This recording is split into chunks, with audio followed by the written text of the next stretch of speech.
baseline positioning during a rally is as essential as ever.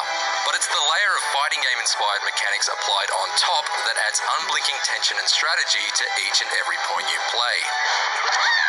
As a result, Mario Tennis Aces serves up the most refined and rewarding gameplay in the series to date, but passes up the opportunity to make the most of it with an underdeveloped single-player mode and slight customization options.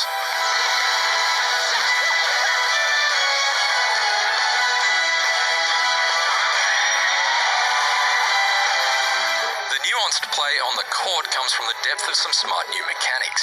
Each player in Mario Tennis Aces has an energy gauge that can be filled by performing charged up strokes or risky trick shots. How you expel that energy has a substantial influence on the outcome of each point. Whether you gradually deplete it using the slow motion zone speed ability to stay in a rally, or save it all up for a special shot and shatter your opponent's racket harder than a handshake from John McEnroe.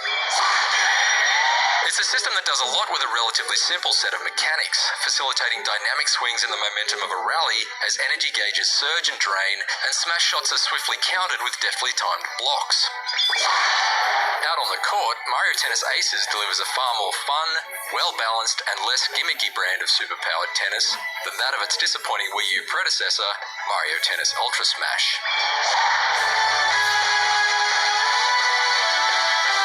In the single-player adventure mode, Mario travels around a world map taking on challenges and bosses in a variety of vivid locales.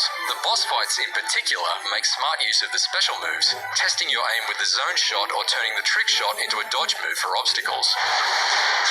While its minigames are fun enough the first time around, Adventure Mode ultimately does a poor job of incentivizing you to keep playing. I had completed all 27 of its levels and unlocked all of its courts and rackets after around a half a dozen hours of game time.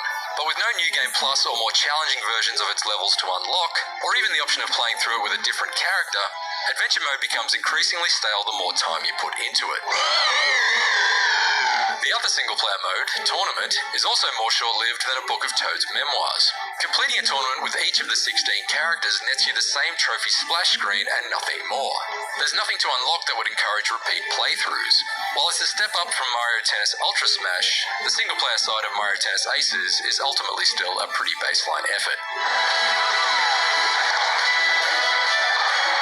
Multiplayer has a considerably longer lifespan by comparison, but it too is not without its quirks. There's a decent variety of courts in the rotation, a handful of which featuring hazards that make rallies even more chaotic and unpredictable.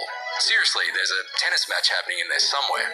Yet actually setting up a match on them is cumbersome, because rather than simply choosing the court you want, you have to toggle off all the courts you don't want instead. On top of this, the absence of the ability to play an offline tournament with friends seems like a glaring omission. Lastly, while there is a notable difference in the strengths and weaknesses of each character, I can't help but feel that Mario Tennis Aces would have been further enhanced by more customization options, a la Mario Kart 8 or ARMS. If you could